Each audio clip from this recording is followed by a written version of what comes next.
चारों तरफ छाया गहरा अंधकार। एक दिन जोर से चिल्लाया, कौन है जो मेरे अस्तित्व को चुनौती दे सकता है? कौन है जो मुझे मिटा सकता है? चारों तरफ घोर सन्नाटा था।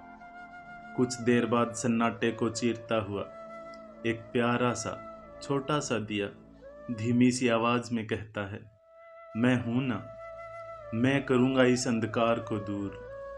इस पर अंधकार जोर जोर से हंसता हुआ कहता है, तू, तेरी एक अकेले की हस्ती क्या है? तेरे जैसे अनगिनत दिए बुझे पड़े हैं यहाँ। इस पर उस छोटे से दिए ने कहा, मैं आस का दिया हूँ, आस का दिया। एक एक करके इन सभी बुझे दियों को जलाऊंगा और फिर तेरा अस्तित्व मिटाऊंगा। और ऐसा ही हुआ। उस एक दिए ने धीरे धीरे सारे दियों को जलाकर अंधकार का नामो निशान मिटा दिया और सिद्ध कर दी एक की शक्ति। हम गलत सोचते हैं, भला एक के करने से क्या होगा? सब कुछ तो तभी बदलेगा जब सब बदलेंगे। मेरे अकेले के बदलने से क्या होगा? मेरे छोटे छोटे प्रयासों से भला क्या होगा? एक लड़का रोज शाम को समंदर के किनारे एकांत में बैठ जाया करता। समंदर से जोर जोर से लहरें उठती और छोटे छोटे जीव और मछलियों को किनारे पर पटक कर चली जाती। वो लड़का अपने आसपास गिरे छोटे जीवों को वापस उछालकर समंदर के हवाले कर देता।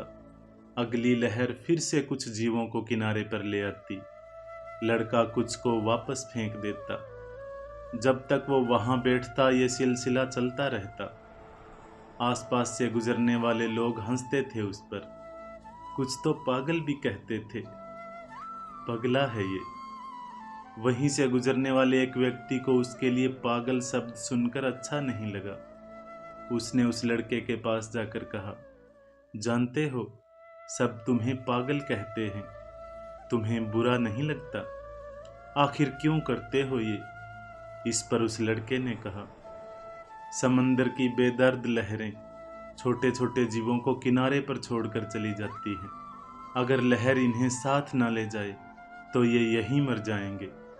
मैं तो बस इन्हें दोबारा समंदर के हवाले करता हूँ। इस पर उस व्यक्ति ने कहा, यहाँ तो दूर दूर तक अनगिनत जीव बिखरे पड़े हैं, कितनों की जान बचाओगे तुम? सबकी जान तुम नहीं बचा सकते, फिर इनके बचाने से क्या फर्क पड़ेगा? इस पर उस लड़के ने उस व्यक्ति की आंखों में आंखें डालकर कहा, फर्क पड़ेगा, जरूर फर्क पड़ेगा। और कहते हुए उसने पास में पड़ी छोटी सी मछली को हाथ में उठाकर समंदर की तरफ फेंकते हुए जोर से कहा, इसे फर्क पड़ेगा। और फिर मुट्ठी भर शंख हाथ में भरकर समंदर की तरफ फेंकते हुए कहा, इन्हें भी फर्क पड़ेगा। जिन जिन को भी जीवन दान मिलेगा उन सब को फर्क पड़ेगा। सच में दोस्तों, फर्क पड़ता है, बहुत फर्क पड़ता है। हम भूल जाते हैं एक की ताकत। एक छोटे से बीज में जंगल बना देने की क्षमता होती है। छोटी छोटी बूंदें अगर लगातार बहे तो किसी भी पात्र को भर सकती हैं। बस एक आस का दिया चाहिए जो अनगिनत बुझे दियों को भी जला देगा। आइए हम अपने भीतर छिपी क्षमताओं को खोजकर अपने स्वयं की शक्ति को पहचानें और अपने भीतर आस का दिया जलाएं। फिर जो भी हमारे संपर्क में आएगा वो निराशा में कभी नहीं रह पाएगा। फिर मिलेंगे दोस्तों अगली कहानी के साथ। तब तक के लिए अपना ख्याल रखना और हमेशा मुस्कुराते रहना।